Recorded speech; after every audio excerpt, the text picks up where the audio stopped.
Paulo, levado pelo Espírito Santo, elogiou a igreja. E é gostoso de ser elogiado, né? Estou sentindo cheiro de queimado. Mas acho que não é aqui dentro, não. Não é aqui. Pode ser que venha lá de fora. Uma coisa eu posso dizer, que esse tipo de fogo o púlpito não tem, não. Né? Pode ter outro fogo, mas esse aí cheira queimado, esse aí é, sei lá, fio, qualquer coisa por aí. Mas pode ser queimado por aí também, porque dá muito disso, né? A vida da rua. É, pode ser. Pode ser isso aí. E nesse tempo, secou um pouquinho o tempo, pronto, já começa a queimar mato por aí, e aí já começa, né, cheirar, e a fumaça vem, atrapalha tudo. Mas tá bom, então como eu disse, o apóstolo Paulo, ele elogiou uma igreja. Agora vamos ver quais foram os elementos que levaram Paulo a elogiar aquela igreja. Né? Vamos ver isso aí. Eu convido então vocês, irmãos, para estar comigo em 1 Tessalonicenses. Na primeira carta aos Tessalonicenses.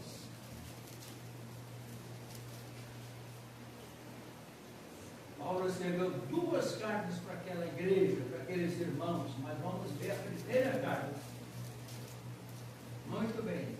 Então todos já têm aí o texto nas mãos, e eu quero então ler o versículo 1 a 3. O principal vai ser o 3, tá bom? O principal vai ser o 3, mas vamos ler de 1 a 3.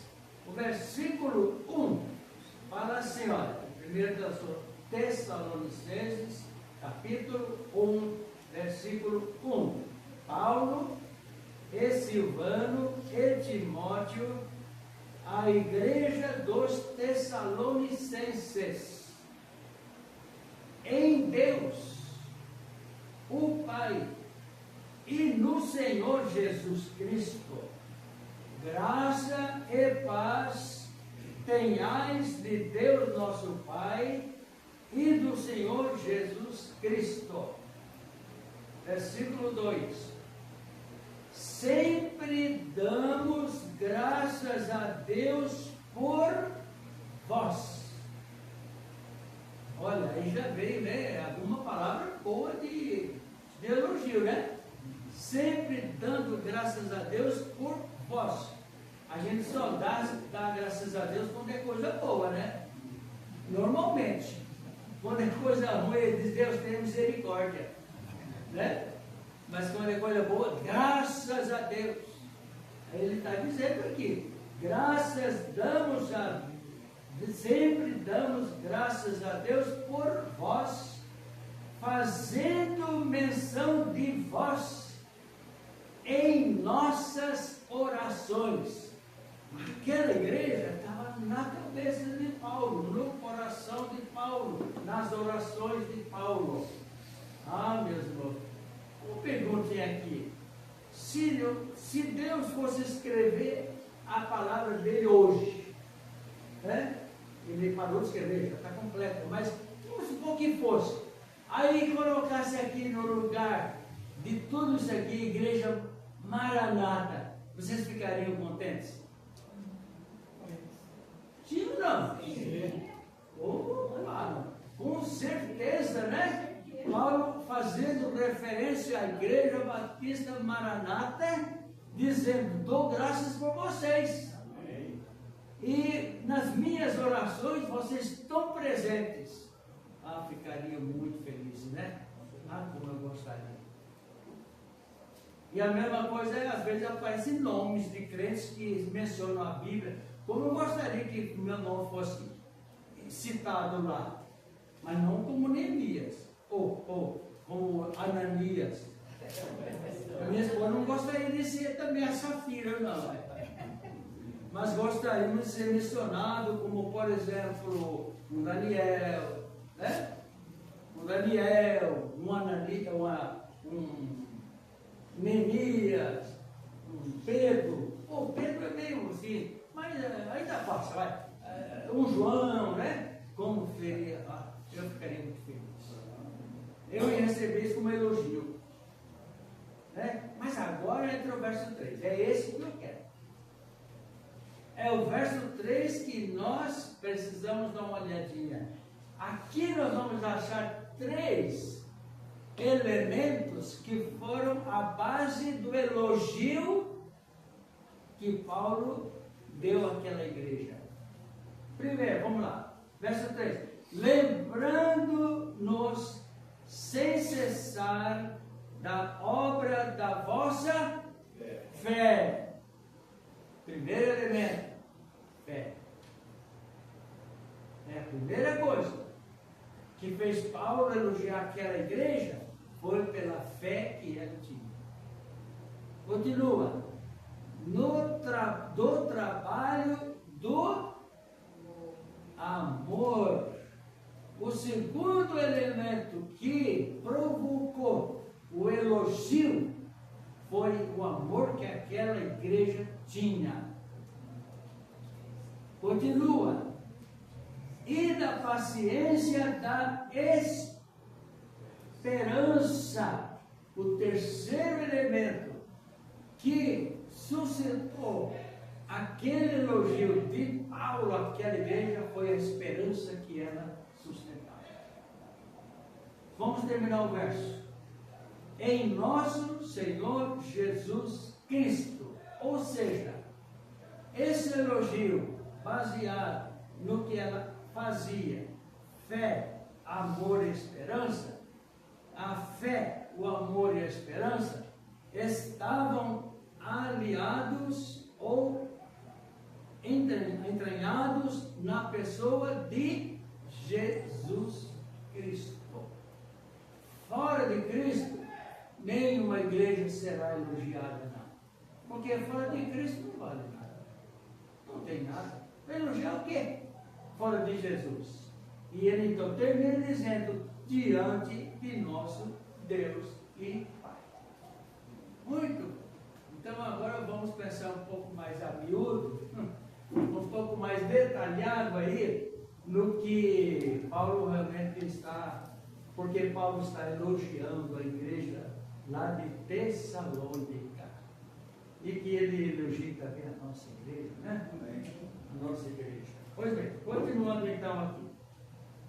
Paulo está elogiando a igreja de Tessalônica e, como já falei, não usando os padrões do mundo. Ele não mencionou dinheiro aqui, mencionou? Não. Ele mencionou aqui salário de pastor? Não. Ele mencionou aqui prédios grandes, bonitos e tal, etc? Não mencionou. Ele mencionou aqui festas de arrombo, muito menos.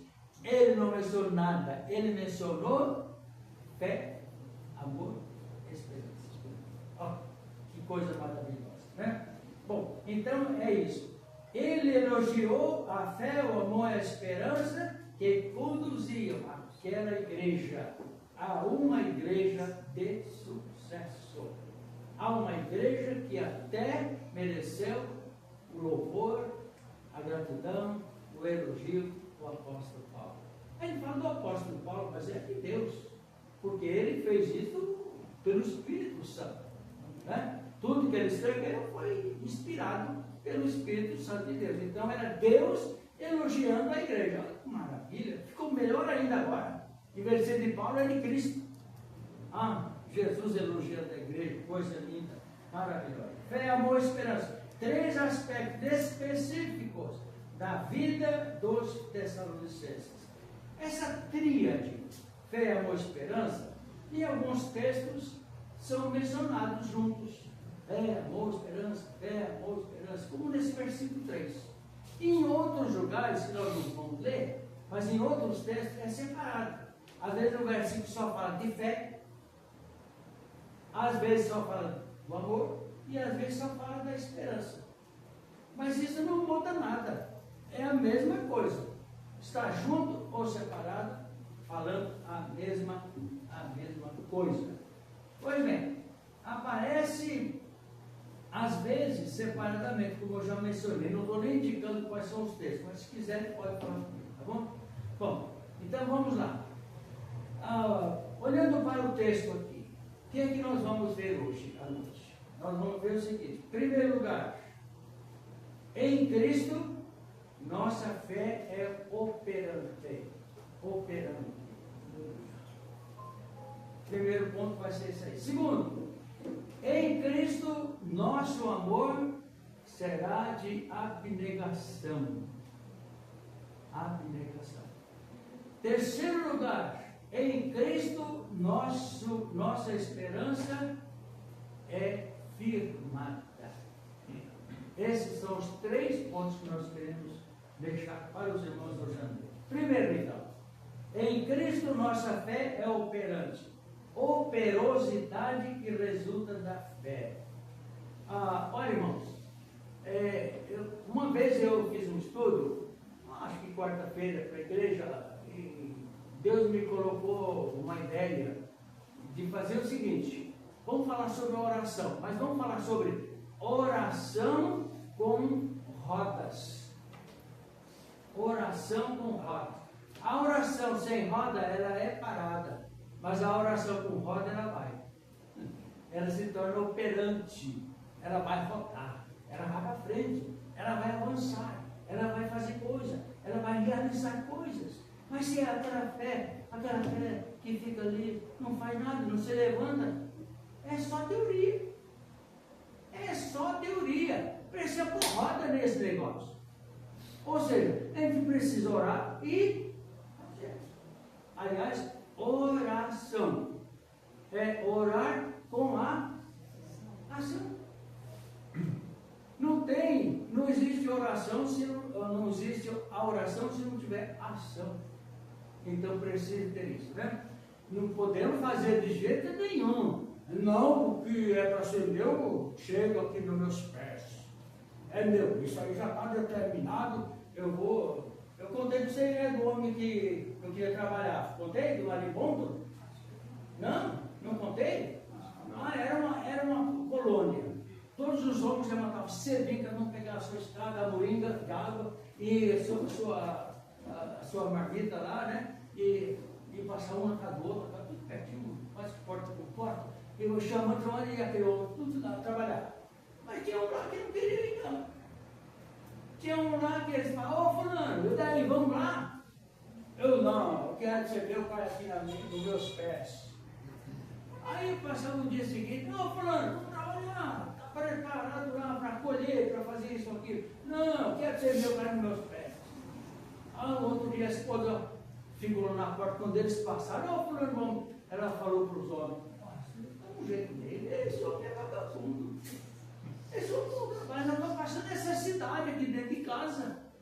Não temos mais coisa, quase que nem para comer mais. Ele não quer trabalhar, dá um jeito aí. Tá bom, aqui. Aí foram trabalhar. O que a gente pode fazer com um camarada desse jeito aí, né? Aí eu sigo trabalhando lá, eles viram uma caixa de marimbondo uma forquilha de asa, um caixão desse tamanho, aquele marimbondo que quando morde deixa o camarada todo. Se não mandar eu ia falar para o cemitério, não chega isso, mais um hospital pelo menos, né? Aí eu falei assim: aí veio a ideia, pegaram um saco de forré, jogaram aquela caixona com marimbondo e tudo dentro do saco, fecharam e levaram. Amanhã aquele camarada. Aí quando eles chegou a hora de passar, chamar: ô fulano, vamos trabalhar, vamos servir, vamos lá, precisamos. Não, do que tem que servir, o pai aqui no meu pé, pegaram aquela caixona e jogaram bem na beira da janela, e pum, no pé dele. E quebrou, o marimbondo acabou. Mordeu a ladeira. Ele saiu quente dali, saiu com dor de para ir trabalhar. Está vendo? O que precisa? Não é, a gente não pode ficar ali: Senhor Deus, faça isso, faça aquilo, eu preciso. E dormindo não dá certo. Tem que pôr roda nessa petição aí, né? Isso aí, vai atrás, procura, faça a sua parte. procura realizar. A igreja lá fazia isso aí, a igreja de Tessalônica. Até ofertas ela levantou para mandar para o missionário.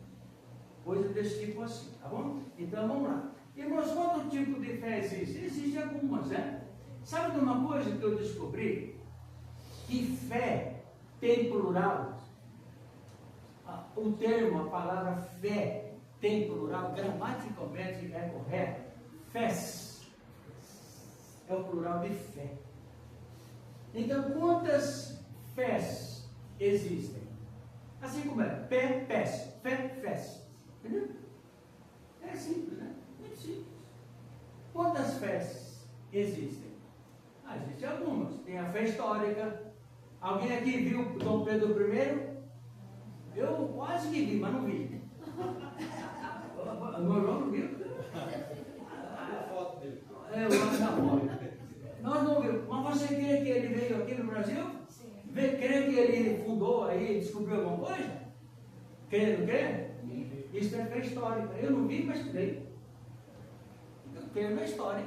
A história está em livro que diz que foi assim, eu acredito. Muito bem. Essa fé se leva a gente para o céu? Não.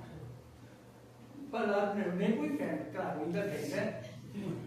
Mas essa fé aí é só uma história. A fé comum, qual é a fé comum? Vocês já subiram num elevador? Entrou no elevador para te levar lá para andar qualquer que seja lá para cima? Já entrou? Eu morei lá em São Paulo, num prédio de 14 andares. Morei no 14º. Era elevador para cima, elevador para baixo, para cima, para baixo. Eu nunca perguntei para o elevador, quando eu chamei, ele abriu a porta e disse: escuta, posso acreditar em você que você vai me levar? Nunca fiz isso. Eu simplesmente entrei. Isso quer dizer o quê? Que eu acreditei normalmente, naturalmente, que ele ia me levar. E levou por muitos anos para cima e para baixo. Deixou uma sobrinha nossa presa lá por não sei quantas horas de madrugada. Mas resolveu. Ela não morreu, está viva. Isso aí. Existe a fé histórica, a fé natural, a fé salvadora. Efésios 2:8. Assim, se alguém. Pela fé. Pela fé sois salvos. Pela graça sois salvos mediante a fé. Isso não vem de vós, é dom de Deus. Salvação como um fruto da fé que nós depositamos. Fé salvadora. Essa leva para o céu. E na verdade não é ela em si, é Cristo. Mas é o crer em Cristo, né? Que nos leva para o céu. Certo? É a fé salvadora. Existe a fé operante. Qual é a fé operante? Eu creio que seja essa aqui, da igreja de Tessalônica.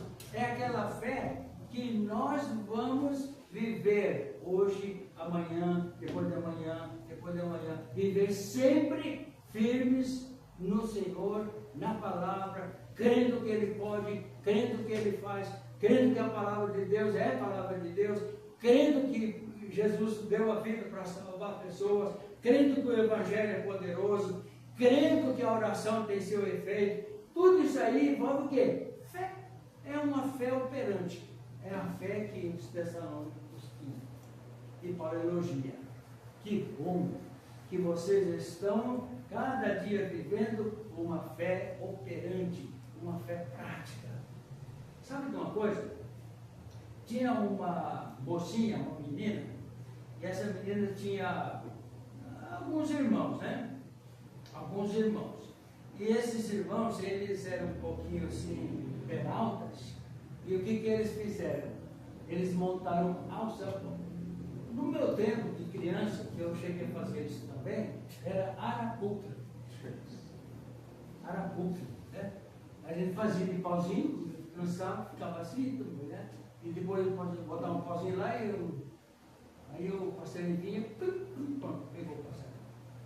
Eu quero dizer para vocês o seguinte: eu não me recordo de ter pego um sequer. Aí eu armava. Certo? Eu armava lá. O meu irmão, uma vez, costelinho, matou um, eu chorei muito. Eu também dava estilingado nos passarinhos, mas não matei nenhum. Nunca matei nenhum. Uma devagarinho eu matei e ela saiu andando.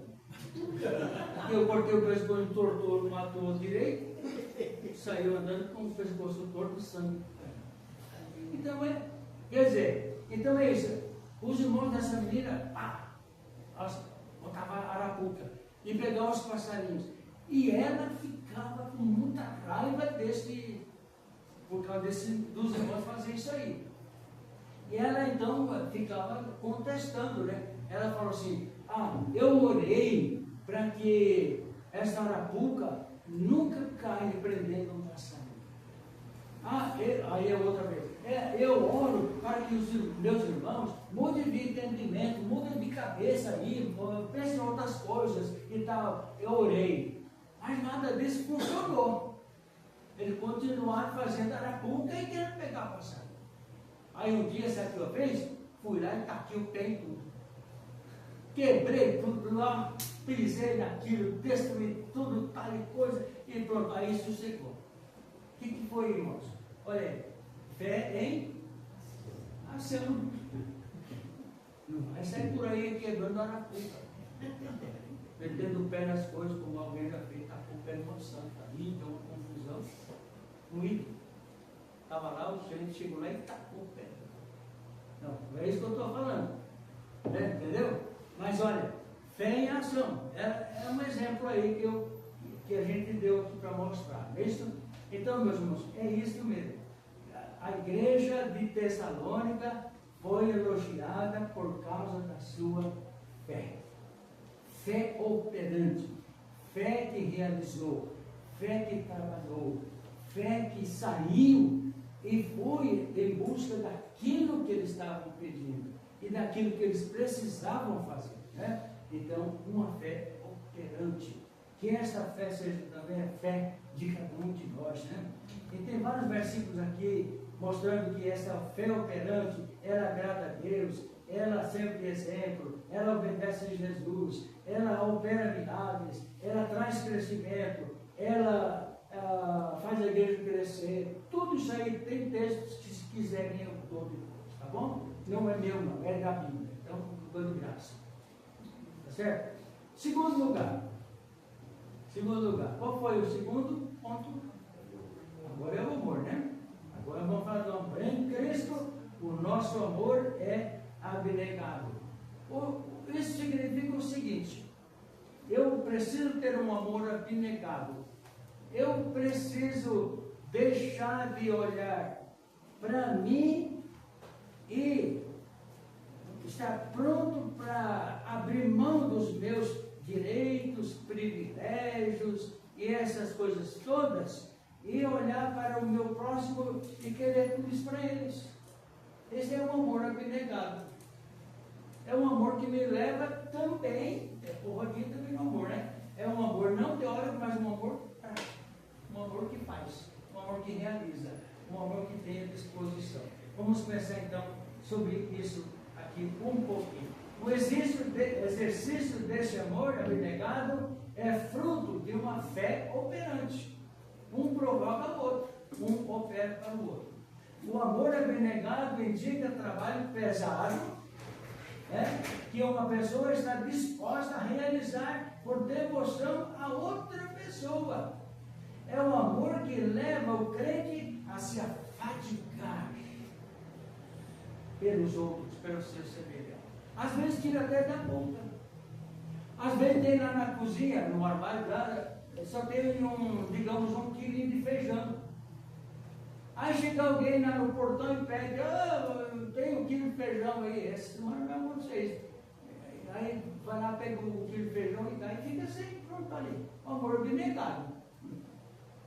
Certo? É verdade que nem sempre a gente pode atender, isso é óbvio. Né? Depende muito de quem, e tem gente também que eu vou dizer, aprendeu a viver dessa, não é só pedindo, né? Pode trabalhar, tem saúde, mas não quer, é melhor pedir, bater no portão e pedir do que trabalhar e buscar, né? Então a gente tem que ter todo esse entendimento aí, mas não custa a gente fazer isso aí. Agora, temos um exemplo disso, o próprio Deus, né? Deus, o Pai, abriu mão de quem? de Jesus, seu Filho único. Mandou para cá, para essa terra que a gente mora nela, cheia de pecado, terrível. Mandou ele para cá. Veja bem, ele ficou sem o filho dele. Estou dizendo tudo em termos nossos, humanos, para a gente entender. Ficou sem o filho dele para vir a este mundo e satisfazer a necessidade de outrem. Eu, você, todos. Isso é amor à Bíblia. É amor que ele demonstrou. E isso serve para nós também, né? Claro que esse amor é o amor agape, é aquele amor espiritual, aquele amor de Deus, aquele amor que realmente se espera disso. E também esse amor está lá no fruto do Espírito, né? Contém ali também. Mas esse amor, irmãos, precisa ser demonstrado, né? Mesma coisa da fé. Tem que ser prático, tem que ter rodinha e fazer. O amor também é assim. Deixe-me contar uma história para vocês. Eu espero não avançar no horário, mas eu tenho uma historinha para vocês. Um casal já de idade. Um casal de idade. Morava na sua casa, evidentemente. Pegou fogo na casa. Pegou fogo na casa e foi coisa terrível. O corpo do bombeiro veio, aquela correria. E a mulher ficou muito queimada. Mas queimou demais. Mesmo, como diz a história, que ela ficou parecendo um monstro. Os irmãos sabem que a queimadura muito grande é feio demais, né? É muito ruim. A mulher ficou assim. O marido, que também estava na casa, tenta aqui, tenta ali, vai para lá, se queimou bastante, ficou também, mas claro que não como ela. Aí veio o corpo do bombeiro, levou os dois para o hospital. E lá no hospital ficou ele numa cama, era na outra cama, por um certo tempo, tratado, etc. E o marido, então, um dia teve condições, falou: eu quero visitar minha esposa. Os dois se amavam muito, muito mesmo. Eu quero ir lá onde está o quarto da minha esposa, lá, enfermaria, onde ela está? Eu quero ir lá.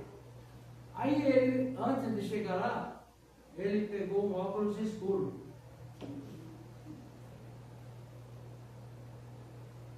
Ele pôs um óculos escuro e foi até lá, onde estava a esposa dele.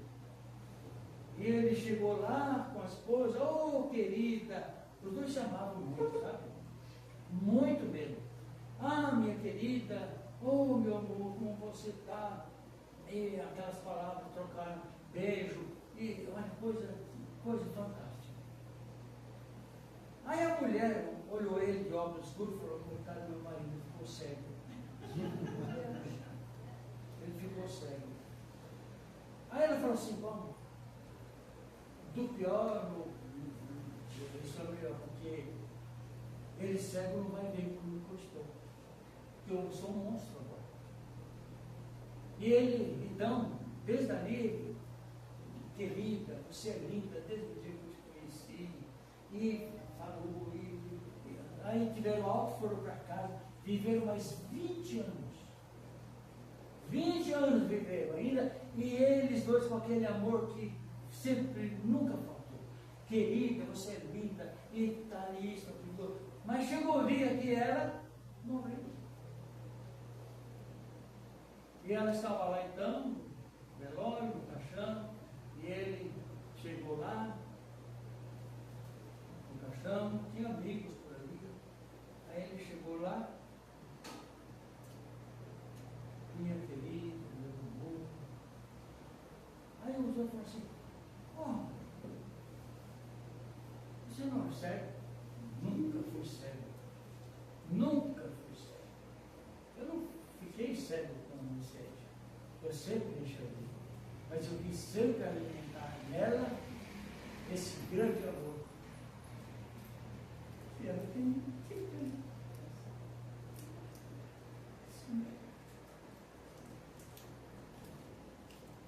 morrendo, amando um ao outro.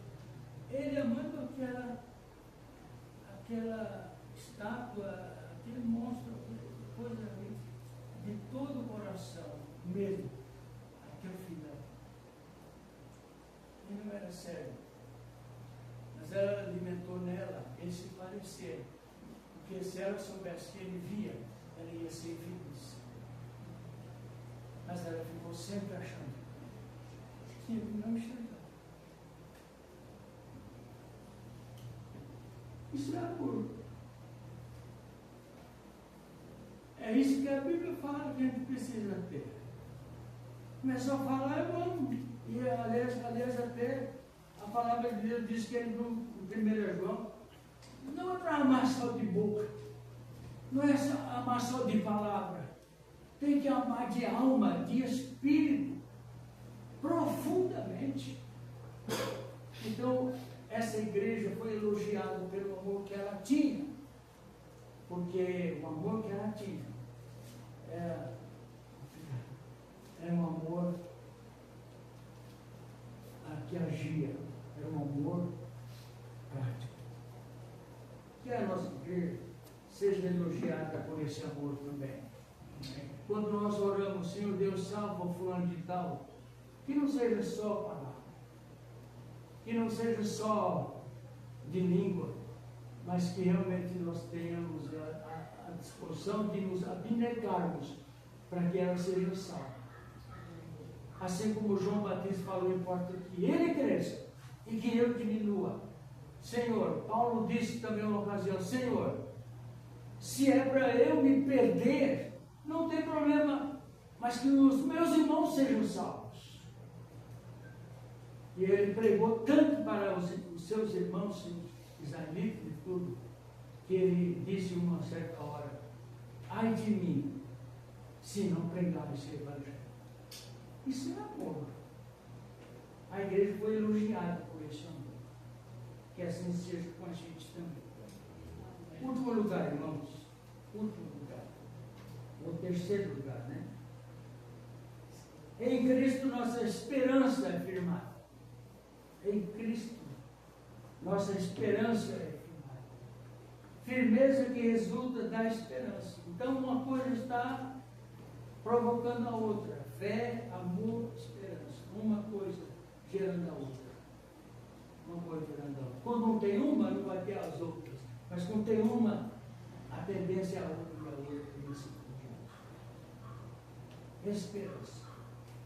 Todos nós vivemos em esperança. De uma maneira ou de outra, uma coisa ou na outra. Esperança é uma coisa que a gente tem, sempre, né? Então, no passado, os crentes depositavam fé no Evangelho para salvação. Entenderam essa fé, operante na prática do amor presente, e agora é evidente que a igreja viva também essa expectativa de acontecimentos. Irmãos, ainda há muita coisa na Bíblia que ainda é esperança para nós. A Bíblia não está esgotada. Há muita coisa que já passou. Virou história para nós. Mas há muita coisa ainda que temos que esperar. Uma das coisas que nós temos que esperar com vibração é a volta de Jesus. É a volta de Cristo. Nós não podemos simplesmente falar assim, oh Deus, Jesus, volte, mas me deixa casar primeiro. Era um jovem na seminário que falava bem assim. Será que casar vai ser melhor que Jesus voltar e levar para o céu? Senhor Jesus, volta, por favor, volta, mas me deixa primeiro ficar rico. Tem fundamento uma coisa dessa? Tem isso alguma coisa a ver com a palavra de Deus? Não tem. Então a nossa esperança tem que ser também uma esperança profunda, verdadeira, bíblica. Senhor Jesus, não me importa o que vai ficar, venha, eu quero ir contigo. Ah, você é orgulhoso. Não, não sou orgulhoso, o evangelho está sendo pregado. Quem quer aceita, quem não quer não aceita.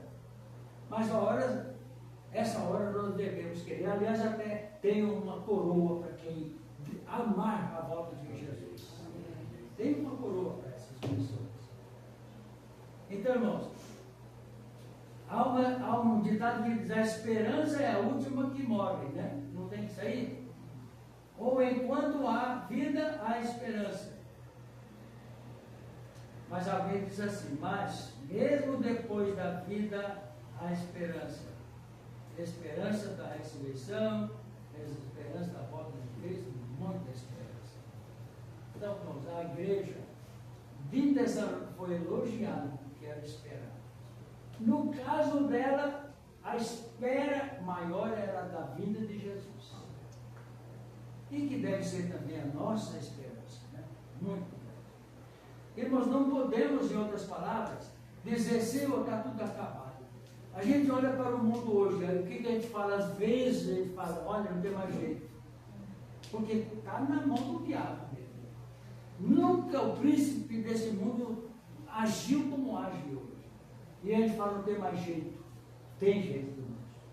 O evangelho ainda está sendo pregado. A igreja ainda está nesse mundo testemunhando. Né? O Espírito Santo ainda está aqui trabalhando.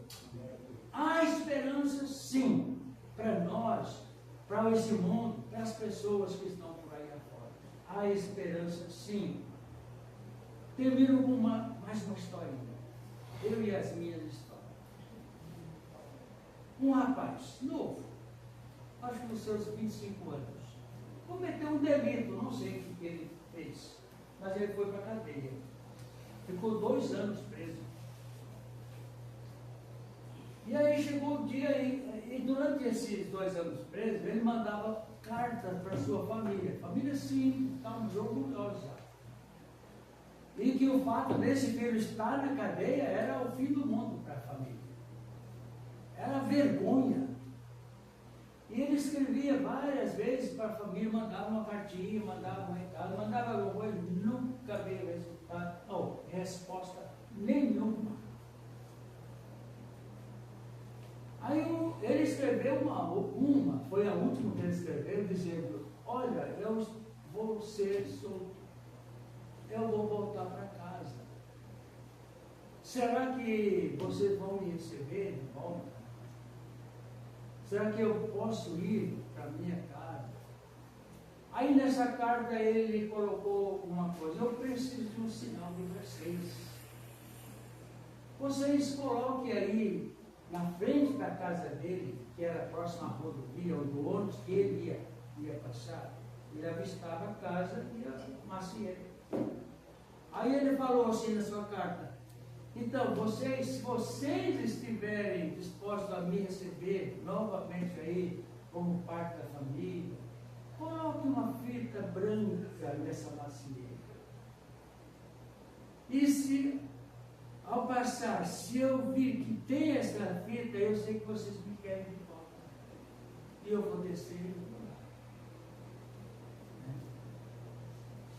E ele veio no ônibus. Olha, pode imaginar, irmãos, como é que ele veio naquele ônibus? Naquela situação: será que tem a fita? Será que eles vão me receber? Será? Que nem aquele filho pródigo, os músicos conhecem a história, né? Vou lá dizer para o meu pai: senhor, eu não sou nem teu filho mais, sou um jornalista só, tá bom. Mas será que ele me recebe? E assim era aquele vinha caminhando. Tinha uma senhora assim, sentada do outro lado, viu ele naquela angústia, naquela coisa, chegou lá para ele e disse: meu brother, o que está acontecendo com você? Você está tão atribulado. Ele contou a história. E ela falou: tem esperança. Tem esperança. Você fique em paz. Vamos esperar para quando passar lá em frente à casa, para saber se tem essa fita. Mas não fica assim, não. Alimente esperança. Tem que ter esperança, meu filho. E o outro continuou. Quando passou em frente, ele naquela coisa, quando passou em frente à casa, não tinha uma fita branca. Estava toda branca.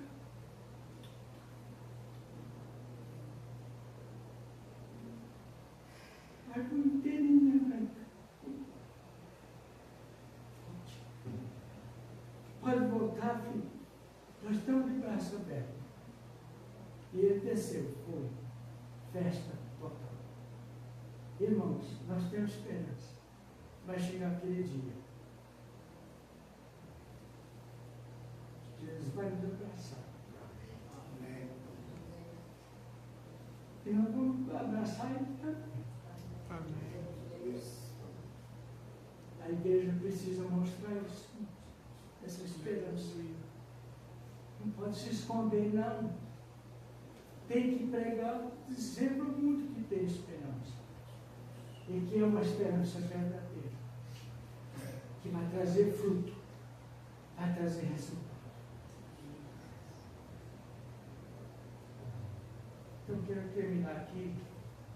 Conclusão. Essa tríade, segundo o escritor sagrado disse, é uma composição de grandes virtudes cristãs, a saber, a fé, a esperança e o amor. No caso dos Tessalonicenses, a fé trabalhava, o amor labutava e a esperança resistia pacientemente. A fé não pode ser débil,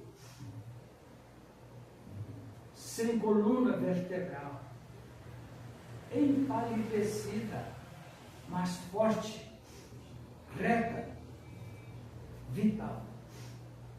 O amor não pode ser fingido, hipócrita, da boca para fora, mas o fruto do Espírito Santo na vida de um verdadeiro cristão. Um amor que topa o trabalho duro, árduo, para amar bons e ruins, irmãos e internos, pois aí está um trabalho nobre. A esperança, o terceiro elemento dessa tríade santa, não pode ser bruxuleante, apagando, acendendo, apagando, acendendo, vai conforme circunstâncias, não. Mas uma esperança fixa em Deus, uma esperança que repousa sobre as promessas de Deus, uma esperança amadurecida por uma vida cristã experiente e que triunfa sobre todas as dificuldades. Fé, amor e esperança. Onde reside a nossa fé? Que Deus nos abençoe.